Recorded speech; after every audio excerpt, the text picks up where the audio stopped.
Jack ने model set जारी किया था जो कि हिंदी में था, जिससे मैंने इंग्लिश में कन्वर्ट कर दिया है। तो ये सेट 1 है साइंस का। तो चलिए क्वेश्चन को डिस्कस करते हैं। सबसे पहला क्वेश्चन है, name the type of mirror used for saving. तो सेविंग के लिए कौन से मिरर का इस्तेमाल होता है? तो सेविंग के लिए जो यूज किया जाता है वो कनकेव मिरर का इस्तेमाल होता है।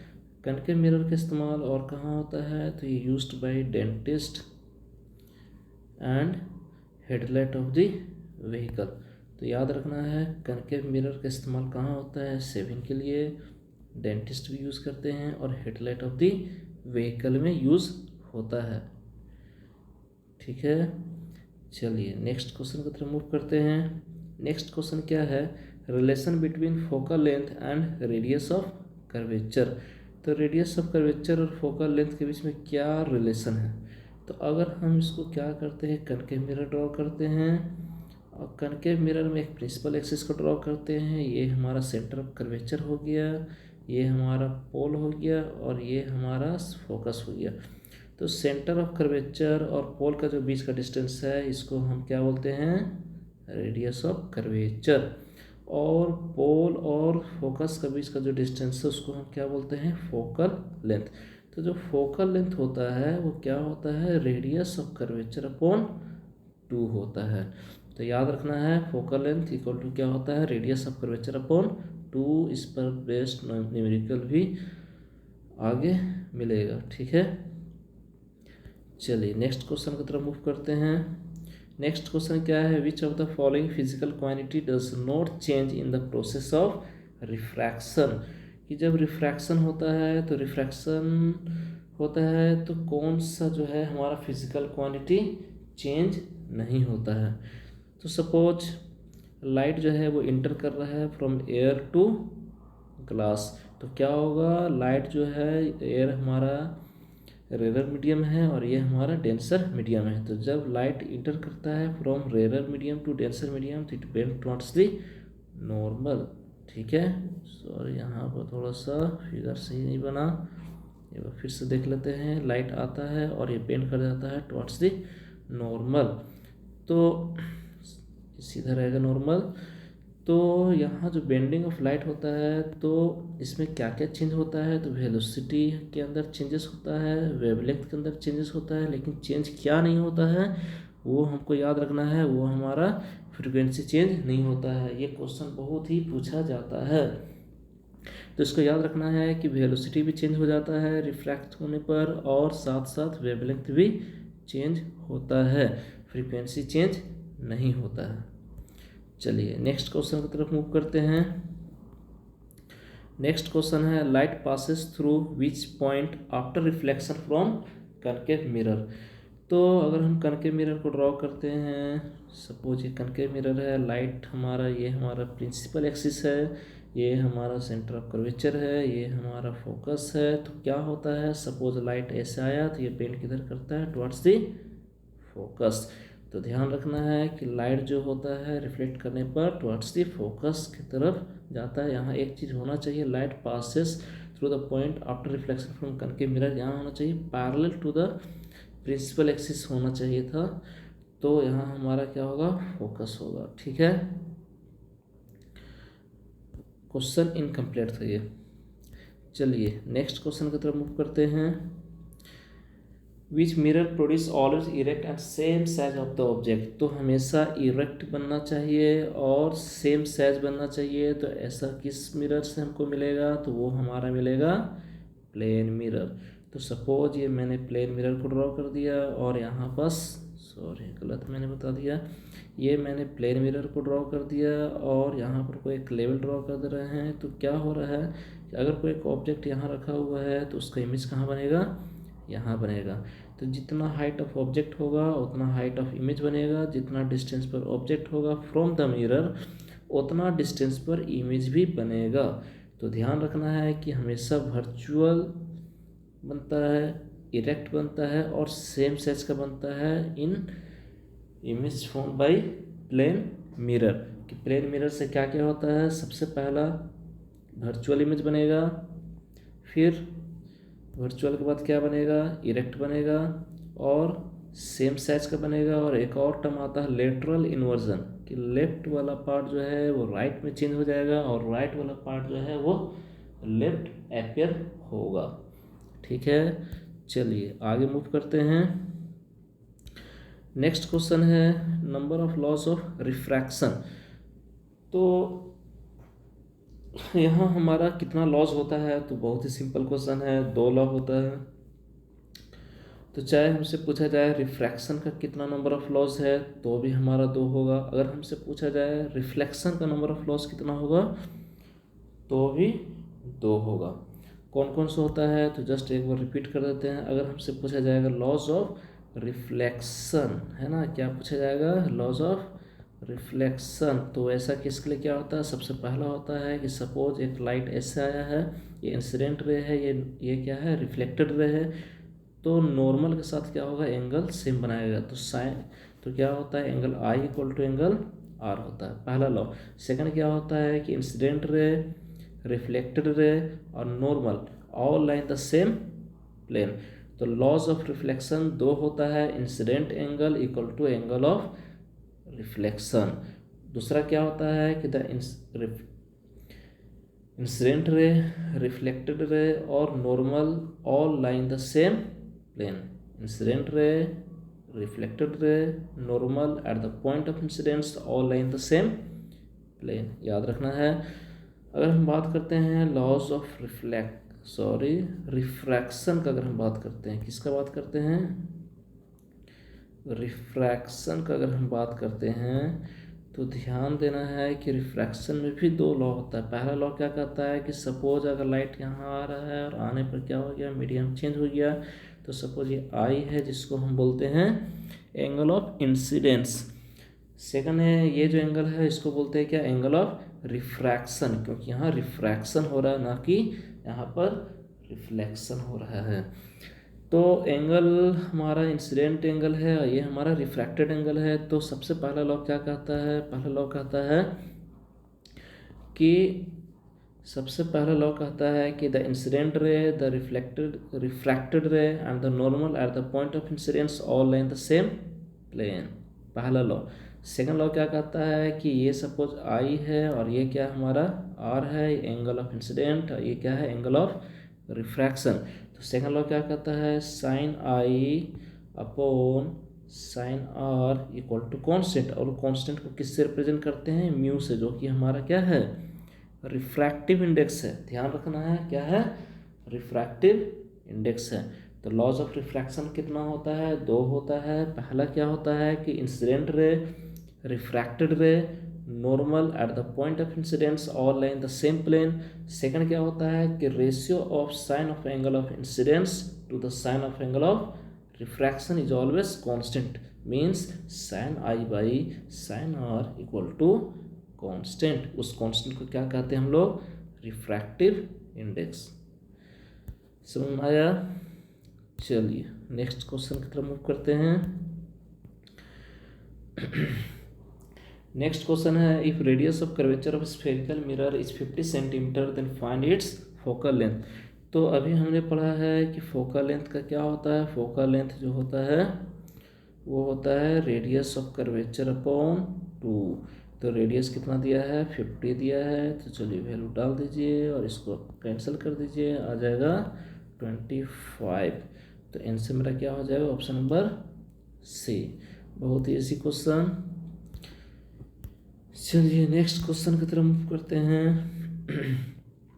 What is the power of convex lens whose focal length is 1 metre. कि पावर ऑफ लेंस क्या होगा, तो याद रखना है power of lens equal to 1 by focal length. अगर हमसे फोकल लेंथ पूछा जाएगा तो क्या होगा, focal length equal to 1 upon power, मतलब जस्ट क्या होगा, इंटरचेंज हो जाएगा। ध्यान क्या रखना है कि पावर का जो एसआई यूनिट होता है वो डायप्टर होता है और फोकल लेंथ का जो यूनिट होता है वो मीटर होता है, ठीक है। तो ध्यान देना है power equal to 1 by focal length. तो चलिए कैलकुलेट करते हैं। फोकल लेंथ मेरे को कितना दिया है, 1 मीटर दिया है, बहुत ही अच्छा। पावर क्या होगा, पावर 1 अपॉन एफ होगा, ठीक है। तो 1 upon 1 which is equal to 1, तो 1 तो आ गया। लेकिन यहाँ साइन क्या होगा, तो ध्यान देना है कि जब बात आती है कन्वेक्स का, चाहे कन्वेक्स लेंस हो चाहे कन्वेक्स मिरर हो, in both the cases we take positive sign for both the focal length as well as power. तो यहाँ हमारा 1 डायप्टर तो होगा पावर का यूनिट, पावर का जो वैल्यू होगा 1 डायप्टर होगा, और साथ साथ में पॉजिटिव होगा ना कि नेगेटिव होगा। क्यों? क्योंकि कन्वेक्स जब भी आएगा तो ध्यान देना है कि फोकल लेंथ भी पॉजिटिव और पावर भी पॉजिटिव। ठीक है, चलिए आगे मूव करते हैं। चलिए सेम ही क्वेश्चन दे दिया फिर, sign of focal length of convex lens is always क्या होगा। तो देखिए कन्वेक्स लेंस अभी हम बात किए हैं कि जब बात आती है कन्वेक्स लेंस का, किसका बात आता है, कन्वेक्स लेंस का, तो ध्यान देना है कि फोकल लेंथ जो होता है हमेशा पॉजिटिव होता है। और अगर हमसे पूछा जाएगा कनकेव का, तो कनकेव का केस में क्या लेंगे हम, कनकेव का केस के लिए हम नेगेटिव लेंगे, चाहे वो लेंस हो चाहे वो मिरर हो। ठीक है, समझ में आया। चलो बहुत बढ़िया, नेक्स्ट क्वेश्चन की तरफ मूव करते हैं। Velocity of light is maximum in, sorry velocity of light is minimum in, तो मिनिमम किस में होता है, सबसे कम किस में होता है, जिसका सबसे ज़्यादा क्या हो, डेंसिटी हो। तो डेंसिटी सबसे ज़्यादा किस में है, तो इसमें जब देखेंगे तो ग्लास का डेंसिटी सबसे क्या है, ज़्यादा है। तो मिनिमम किस में होगा, ग्लास में।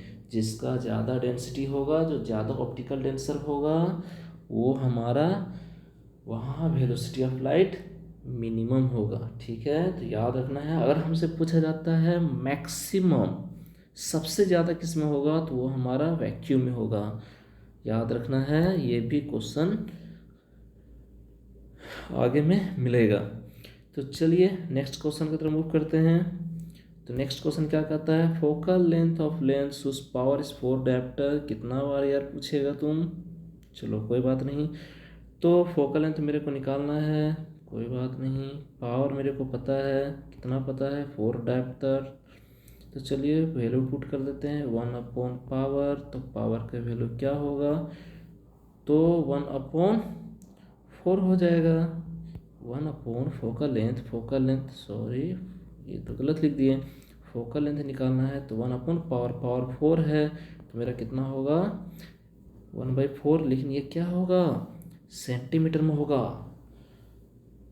सॉरी ये जो होगा वो किस में होगा, मीटर में होगा। तो इसको किस में चेंज करना पड़ेगा, सेंटीमीटर में चेंज करना पड़ेगा, क्योंकि आंसर क्या है, सेंटीमीटर में दिया है।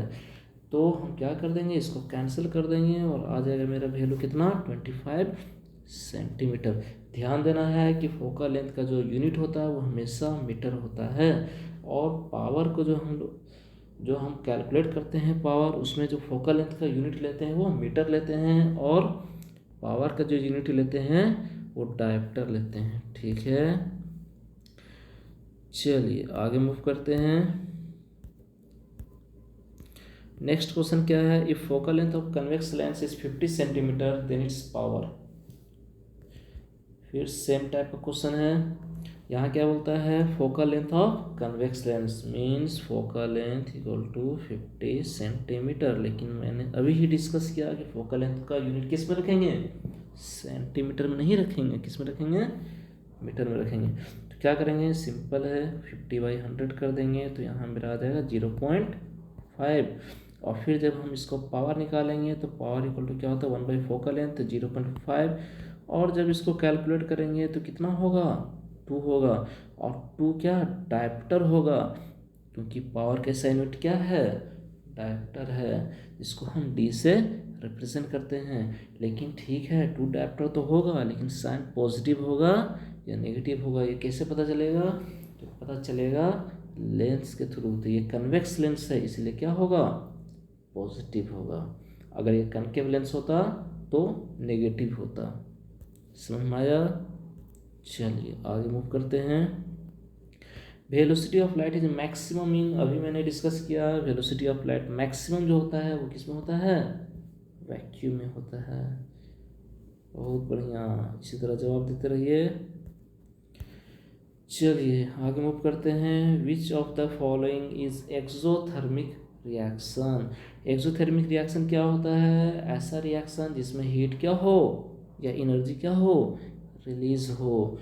तो यहाँ पर हमारा क्या होगा? तो यहाँ हमारा आंसर रेस्पिरेशन होगा। क्या होगा? रेस्पिरेशन होगा। पहले इसको हम डिस्कस कर देते हैं। एक्सक्रीशन में क्या होता है? वेस्ट मटेरियल का रिमूवल होता है फ्रॉम द बॉडी। डाइजेशन में क्या होता है? डाइजेशन में हम लोग क्या करते हैं कि फूड को जो है सिंपलर फॉर्म में कन्वर्ट किया जाता है। लेकिन जब बात आती है रेस्पिरेशन का, तो रेस्पिरेशन में क्या होता है? Breakdown of glucose to give energy in the presence of oxygen. तो रेस्पिरेशन क्या हो जाएगा? यहाँ पास आंसर हो जाएगा कि रेस्पिरेशन में हमें क्या मिलता है? एनर्जी मिलता है। C6H12O6 ग्लूकोज का है। जब हम इसमें ऑक्सीजन मिलाएंगे तो क्या होगा? एनर्जी भी बनेगा along with water and carbon dioxide. तो चलिए आगे मूव करते हैं। Question number 15। Which gas is filled in chips packet to protect chips from rancid. Rancid से बचाने के लिए कौन सा हम गैस का इस्तेमाल करते हैं? मतलब होता क्या है कि कोई भी ऑयली जो सब्सटेंस होता है, चिप्स हो, टेढ़े मेढ़े हो, अगर ऑयली है तो छोटू या बहुत सारे बच्चे लोग खाते हैं। तो सपोज एक चिप्स का पैकेट ही लेते हैं, तो उसमें क्या होता है कि फ्लश्ड कर दिया जाता है विथ नाइट्रोजन गैस। क्यों? क्योंकि उसको ऑक्सीडेशन से बचाने के लिए। अगर उसमें गैस फिल नहीं किया जाएगा तो क्या होगा? उसका smell and taste both change हो जाएगा। ठीक है, समझ में आया? आगे बढ़ें। चलिए question number 16। Rusting is what type of reaction. Rusting किस टाइप का रिएक्शन होता है? तो रस्टिंग में क्या होता है कि सपोज एक एग्जांपल लेते हैं आयरन का। किसका एग्जांपल ले रहे हैं? आयरन का। तो आयरन जब हमारा क्या होता है, exposure to both moisture and air के साथ अगर वो एक्सपोज होता है तो एक रेडिश ब्राउन कलर डेवलप हो जाता है, जिसको हम क्या बोलते हैं? यार बहुत ही सिंपल है, रस्ट बोलते हैं। क्या बोलते हैं? रस्ट बोलते हैं। तो यहाँ क्या हो रहा है? यहाँ कॉम्बिनेशन हो रहा है, इसलिए आंसर क्या हो जाएगा? कॉम्बिनेशन। याद रहेगा? चलो बहुत बढ़िया, आगे मूव करते हैं। In the given reaction which one is oxidise. यहाँ बताना है कौन ऑक्सीडाइज्ड कर रहा है। ऑक्सीडाइज्ड कर रहा है मतलब क्या होता है? मतलब बहुत ही सिंपल है कि जिसमें जाके ऑक्सीजन क्या हो? गेन हो। मीन्स कह सकते हैं गेन ऑफ ऑक्सीजन को ही हम क्या कहते हैं? ऑक्सीडाइज कहते हैं। तो देखते हैं यहाँ पर ऑक्सीजन किसके पास था और किसके पास चला गया। तो देख रहे हैं यहाँ जिंक के पास ऑक्सीजन था, जिंक ऑक्साइड था, और कार्बन अकेला था। लेकिन क्या हो गया? कार्बन जो है इससे ऑक्सीजन ले लिया और बन गया कार्बन मोनोऑक्साइड, और जिंक बेचारा अकेला रह गया। तो यहाँ क्या बोलेंगे कि हमारा कौन ऑक्सीडाइज कर रहा है? तो कार्बन अकेला था और वो ऑक्सीजन को गेन कर दिया, इसलिए बोलें कार्बन ऑक्सीडाइज कर जा रहा है। तो चलिए इसका आंसर क्या हो जाएगा मेरा? तो यार इसका तो ऑप्शन ही नहीं दिया है। कोई बात नहीं, ध्यान रखना है कि कार्बन इज गेटिंग ऑक्सीडाइज्ड। याद रहेगा, गेटिंग ऑक्सीडाइज्ड। चलिए बहुत बढ़िया, आगे मूव कर रहे हैं। तो अगला क्वेश्चन क्या है? अरे यार तो do it's by your self. चलो कोई बात नहीं, चलो इसको अपने से ट्राई कीजिएगा, बैलेंस्ड वाला क्वेश्चन है। चलिए क्वेश्चन नंबर 19 आते हैं। Which type of reaction is taking place in the given equation. कौन सा रिएक्शन यहाँ हो रहा है? तो देखिए ये लीड है और ये कॉपर क्लोराइड है। क्या हो रहा है? कॉपर क्लोराइड बन जा रहा है और कॉपर क्या हो रहा है?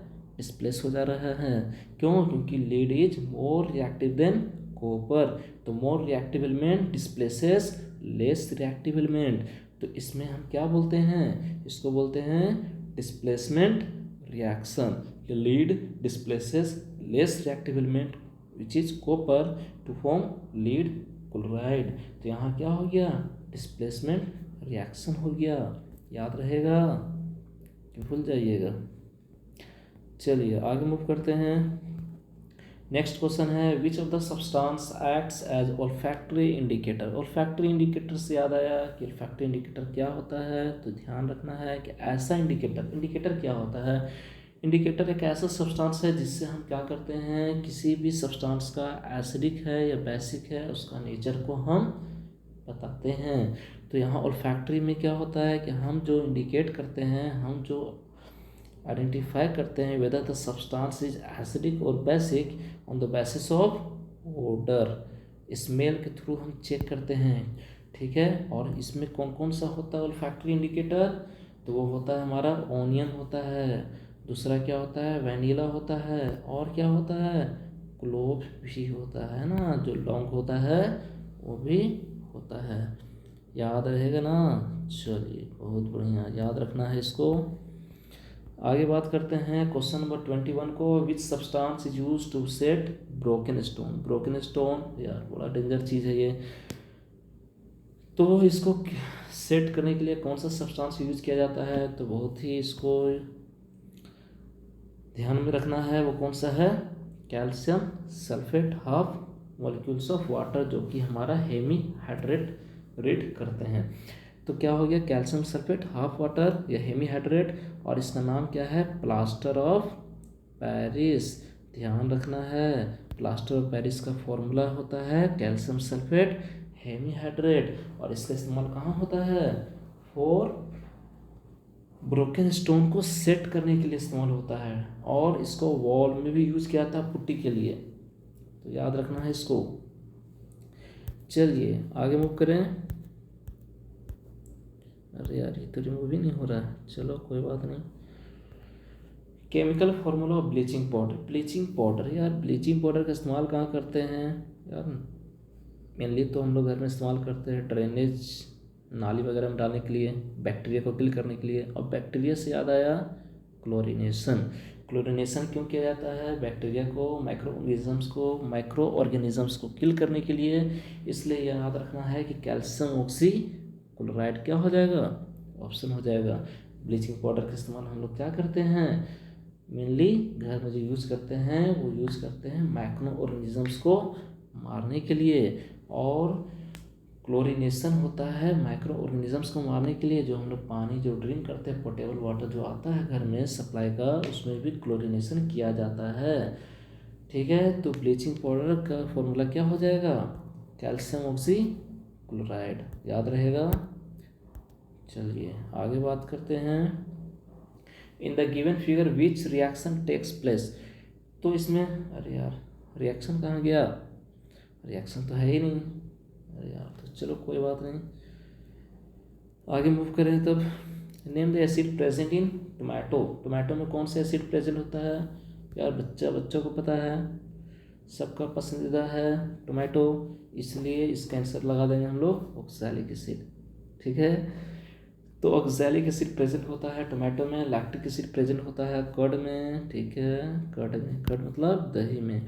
सिट्रिक एसिड किस में होता है, तो हमको याद रखना है ऑरेंज हो चाहे लेमन हो, जो भी सिट्रस फ्रूट है ना, जो खट्टा फल है उसमें प्रेजेंट होता है। और एसिटिक एसिड विनेगर में होता है, किस में होता है, विनेगर में, सिरका में। ठीक है, चलिए आगे मूव करें। In the dilution process, dilution में क्या होता है कि वाटर और एसिड का क्या हो जाता है, ये हम लोग क्या करते हैं ना कि वाटर उसमें क्या करते हैं मिक्स कर देते हैं, जिससे क्या हो जाता है कि कंसंट्रेशन क्या हो जाता है, कम हो जाता है। क्या हो जाता है, कंसंट्रेशन मीन्स, कंसंट्रेशन कम हो जाना कि मतलब क्या हुआ कि जो एसिड में H+ आयन है उसका कंसंट्रेशन क्या होगा, कम हो जाएगा, उसका क्वांटिटी क्या हो जाएगा, कम हो जाएगा। और अगर वो बेस है और उसमें हम वाटर को मिक्स करते हैं तो उसमें हमारा क्या होगा, OH आयन का कंसंट्रेशन डिक्रीज होगा। तो इन बोथ द केसेस डाइल्यूशन को मेनली इस्तेमाल जब करते हैं तो क्या होता है, concentration of H+ ion and OH- ion decreases. इसको क्यों करते हैं, फॉर मेकिंग वीक बनाने के लिए करते हैं, क्योंकि कंसंट्रेटेड बहुत ही डेंजरस है, तो उसको डाइल्यूशन करते हैं हम लोग। तो डाइल्यूशन करने से क्या होगा, दोनों हमारा डिक्रीज कर जाएगा। चलिए आगे मूव करते हैं। यार क्या हो गया इसको, चलिए क्वेश्चन नंबर 26 है, which one of the following is an example of photochemical reaction. यार फोटो से याद आया लाइट, तो लाइट का प्रेजेंस में कौन सा रिएक्शन होता है, तो सिल्वर ब्रोमाइड होता है। याद रखना है कौन सा रिएक्शन होता है, सिल्वर ब्रोमाइड होता है। क्या होता है, सिल्वर अलग हो जाता है, ब्रोमीन अलग हो जाता है। तो ध्यान रखना है सिल्वर ब्रोमाइड जो क्या होता है, सनलाइट का प्रेजेंस में डिकम्पोजिशन रिएक्शन होता है। आपको आगे भी इस टाइप का क्वेश्चन मिलेगा, पूछेगा किस टाइप का रिएक्शन होता है, तो हमारा यहाँ पर डिकम्पोजिशन रिएक्शन होता है। चलिए कोई बात नहीं। अरे यार क्या हो गया इसको। आ जाते हैं question number 27। Amoeba takes food from which part of the body. Amoeba जो है फूड को ऑब्टेन करता है which part of the body से, तो ध्यान देना है कि अमीबा का तो कोई शेप होता नहीं है, वो यूनिसेलुलर होता है और इसका कोई शेप नहीं होता है। लेकिन जब ये बाहर में इसको फूड मिलता है तो वो क्या करता है, अपना इसका एक पार्ट होता है सूडोपोडिया, उसको वो इंक्रीज करता है और कर करके वो क्या करता है, अपना बॉडी के अंदर में ही उसको पूरा ले आता है, जिसको बोलते हैं हम लोग फूड वैक्यूल में आ जाता है और वहाँ डाइजेशन होता है। लेकिन यहाँ क्वेश्चन डाइजेशन नहीं पूछा है, वो पूछा है कि amoeba takes food from which part, तो यहाँ हो जाएगा सूडोपोडिया हो जाएगा। लेकिन अगर हमसे पूछता कि amoeba digest food in which part, तो वो हो जाता फूड वैक्यूल। तो यहाँ जो मेरा आंसर है वो सूडोपोडिया है, ध्यान देना है। चलो आगे बढ़ते हैं। किसी को कोई दिक्कत नहीं, कोई दिक्कत हो तो बोलिएगा। चलिए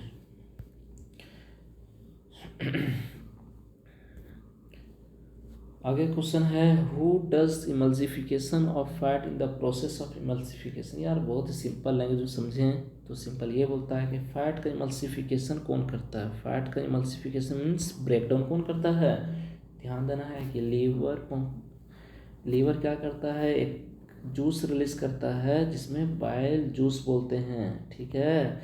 वो क्या करता है, फैट को जो ग्लोब्यूल्स के फॉर्म में प्रेजेंट होता है उसको क्या करता है, स्मॉलर ग्लोब्यूल्स में ब्रेक कर देता है और उस फैट को फैटी एसिड एंड ग्लिसरॉल में कन्वर्ट कर दे रहा है। तो ये कौन करने वाला है, बाइल करने वाला है। और ये कौन रिलीज करता है, लीवर करता है थ्रू बाइल डक्ट। समझ में आया, आगे बढ़ें। चलिए क्वेश्चन नंबर 29 बोलता है which of the following organism have autotrophic mode of nutrition. तो ऑटोट्रोपिक मोड ऑफ न्यूट्रिशन को कौन कौन ऑर्गेनिजम्स फॉलो करता है, तो यहाँ ऑप्शन दिया है। सबसे पहला है अमर बेल। यार ये कोई हिंदी टाइप का वर्ड था, लेकिन इसका जो मैंने सर्च किया उससे मतलब ये समझ में आया कि ये पैरासाइटिक है। पैरासाइटिक क्या होता है कि हम लोग बहुत सारा देखे हैं कि बहुत सारा प्लांट में क्या होता है, अपने आप उसमें लत बहुत सारा आ जाता है, वो पैरासाइटिक होता है। जो क्या करता है, फूड को ऑब्टेन करता है फ्रॉम द प्लांट से। जो प्लांट जिस प्लांट में वो पूरा फैला हुआ है उसी प्लांट से वो क्या करता है, फूड को ऑब्टेन करता है। तो ये तो ऑटोट्रोपिक हुआ नहीं, खुद से तो फूड को प्रेफर कर नहीं रहा है। ऑटोट्रोपिक में क्या होता है, फूड को खुद से प्रेफर करता है। तो अमर बेल में नहीं होगा। तो आगे क्या है, फंगस, वो भी नहीं होगा, अमीबा भी नहीं होगा। तो कौन सा पार्ट यहाँ बोल सकते हैं, मैंगो बोलेंगे। कौन सा बोलेंगे, मैंगो का ट्री जो है वो खुद से ही प्रेफर करेगा, तो ऑटोट्रोपिक मोड ऑफ न्यूट्रिशन हो जाएगा। यहाँ ऑप्शन बहुत ही और टाइप का दिया, ऑप्शन और अच्छा देना चाहिए था। चलिए कोई बात नहीं, होता है।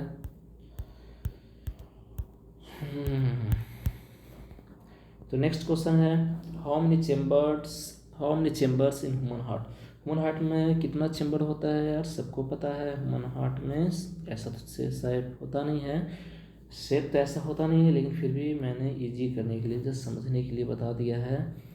तो इसमें टोटल 4 चेम्बर्ड हार्ट होता है। थोड़ा ध्यान देना है क्या कि ये जो पार्ट है इसको बोलते हैं, ये हमारा राइट पार्ट है, ये हमारा लेफ्ट पार्ट है। ये राइट ऑरिकल्स है, ये राइट वेंट्रिकल है। ये लेफ्ट ऑरिकल है, ये लेफ्ट वेंट्रिकल है। डीऑक्सीजनेटेड ब्लड, इम्प्योर ब्लड यहाँ इंटर करता है और यहाँ से फिर राइट वेंट्रिकल में आता है, फिर यहाँ से पूरा कहाँ चला जाता है, लंग्स में चला जाता है। फिर वहाँ से कहाँ आता है, लेफ्ट ऑरिकल्स में, जिसको आर्टियम भी बोलते हैं, और यहाँ से लेफ्ट वेंट्रिकल में, या फिर यहाँ से पूरी बॉडी में सप्लाई होता है। याद रखना है इसको। आगे बढ़े हैं। व्हाट और respiratory pigments called. Respiratory pigments कौन होता है? तो यार इस रेस्पिरेटरी पिगमेंट में ध्यान देना है, ये हेमोग्लोबिन होता है जो क्या करता है, ऑक्सीजन को कैरी करता है। ऑक्सीजन रिक्वायरमेंट होता है किस काम के लिए? फॉर रेस्पिरेशन के लिए, ब्रेकडाउन ऑफ ग्लूकोज के लिए। तो याद रखेंगे कि हेमोग्लोबिन हो जाएगा इसका आंसर। चलिए नेक्स्ट क्वेश्चन की तरफ मूव करें। What is the functional unit of excretory system? यार एक्सक्रेटरी सिस्टम से हमको ध्यान में रखना है कि फंक्शनल यूनिट जो होता है वो क्या होता है? नेफ्रॉन होता है। क्या होता है? नेफ्रॉन। नेफ्रॉन, ठीक है यार, इसका स्पेलिंग थोड़ा सा ऐसे कर दें। तो नेफ्रॉन होता है, तो याद रखना है नेफ्रॉन होता है। नेफ्रॉन फनल लाइक स्ट्रक्चर होता है जहाँ प्यूरिफिकेशन ऑफ ब्लड होता है और उससे यूरिया को रिमूव किया जाता है। तो याद रखना है कि हमारा मिलियंस ऑफ नेफ्रॉन होता है इन द किडनी। किडनी में क्या होता है? मिलियंस ऑफ नेफ्रॉन होता है जो क्या करता है? ब्लड को प्यूरिफाई करता है। चलिए आगे मूव करें। When kidney function reduces, then blood is taken out from body and purification is done. What is this process called? जब किडनी क्या करता है? फंक्शन करना बंद कर देता है तो क्या होता है? ब्लड में जो हमारा वेस्ट है, जो नाइट्रोजीनियस वेस्ट है वो हमारा क्या हो जाता है? एक्यूमुलेट होने लगता है, जो कि हमारे बॉडी के लिए क्या है? हार्मफुल है। तो उसको रिमूव करना तो होगा, लेकिन क्या हो रहा है? किडनी फंक्शंस तो कम कर रहा है। इसलिए क्या होता है? ऐसा सिचुएशन में पेशेंट को डायलिसिस करना पड़ता है, मीन्स ब्लड को बाहर निकालना पड़ता है और फिर प्यूरिफाई करना पड़ता है। तो उस प्रोसेस को क्या बोलते हैं? डायलिसिस बोलते हैं। क्या बोलते हैं? डायलिसिस बोलते हैं। आगे क्वेश्चन है कि what is the basic event in reproduction? तो रिप्रोडक्शन में सबसे बेसिक इवेंट क्या होता है? सबसे बेसिक इवेंट तो बहुत सारा होता है, तो वो हमारा क्या होता है? डीएनए का रेप्लिकेशन, जो कि हमारा कॉपिंग ऑफ डीएनए बोलते हैं। क्या बोलते हैं? Copying of DNA. चलिए आगे मूव करें। नेक्स्ट क्वेश्चन क्या है? What type of reaction shown in the figure? यार फिगर तो दिया ही नहीं है। See figure from original set. Original set में देखो और उसमें दिया रहेगा तो उसमें तो देखने के बाद ही समझ में आएगा। तो चलिए आंसर लिखा हो मल्टीपल फ्यूजन, आप लोग इसको मिला लीजिएगा। नेक्स्ट क्वेश्चन है what is the fusion of male and female gametes called? यार बहुत ही सिंपल है, मेल गैमेट्स और फीमेल गैमेट्स का जब फ्यूजन होता है तो उसको हम क्या बोलते हैं? फर्टिलाइजेशन। तो याद रखना है फर्टिलाइजेशन। जब मेल गैमेट्स और फीमेल गैमेट्स कंबाइन हो तो उस फिनोमेना को क्या कहते हैं? उस प्रोसेस को क्या कहते हैं? फर्टिलाइजेशन बोलते हैं। समझ में आया? Which hormone controls the sign of puberty in boys? Boys के अंदर जो चेंजेस आता है during the age of puberty, जब प्यूबर्टी का एज वो रीच करता है तो चेंजेस आता है। तो वो चेंजेस किस हार्मोन के कारण आता है? तो वो हार्मोन होता है टेस्टोस्टेरोन, है ना? तो याद रखना है कौन सा होगा? टेस्टोस्टेरोन। चलिए आगे मूव करें। अरे यार तो मूव ही नहीं करता है, चलो कोई बात नहीं। वैल्यू ऑफ सोलर कांस्टेंट क्या होगा? सोलर कांस्टेंट का वैल्यू याद रखना है। सोलर कांस्टेंट क्या होता है कि हमारा पर मीटर स्क्वायर में कितना हम एनर्जी को ऑब्टेन कर सकते हैं, तो वो हमारा क्या होता है? 1.4 किलोवाट पर metre square.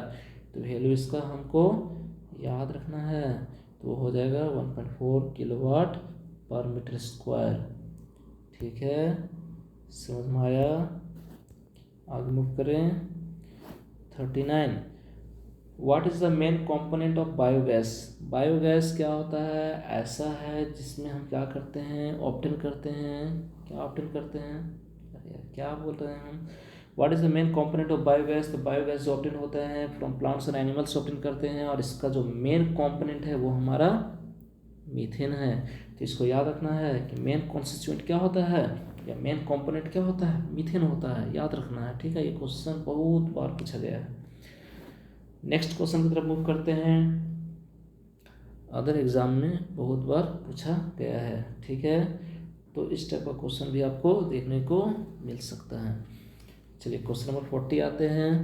Temperature difference between the water at the surface and water at a depth of up to 2 kilometre is dash. कि टेम्परेचर का क्या होता है कि अगर ये सन का लेवल है और ये हमारा क्या है ये सन का सॉरी, ये हमारा क्या है, सी का लेवल है, तो ये हमारा क्या है, कोई एक डेप्थ है, ठीक है, डेप्थ का बात कर रहे हैं, कोई डेप्थ पर एक लेयर है। तो जो सन का जो हमारा करीब में है, यहाँ का पानी जो होगा उसका टेम्परेचर ज़्यादा होगा, और जो सन का जो दूर में है उसका टेम्परेचर कम होगा। तो due to variation in temperature क्या होता है, यहाँ पर हम एनर्जी को ऑब्टेन करते हैं। तो यहाँ हमसे बोला जाता है कि 2 किलोमीटर डिस्टेंस पर कितना डिग्री सेल्सियस का डिफरेंस होता है टेम्परेचर में, तो वो होता है 20 डिग्री सेल्सियस। याद रखना है इसको हमको। तो आई होप आपको सारा समझ में आया होगा। अगर जो समझ में नहीं आए तो आप ज़रूर हमको बताएं, ठीक है। अगर समझ में आया है तो भी बताएं, नहीं समझ में आया है तो भी बताएं, ठीक है। अच्छा लगे तो लाइक कर दीजिए, नहीं अच्छा लगे तो बस कमेंट कर दीजिए। चलिए, बहुत बहुत शुक्रिया आप लोग का, थैंक यू।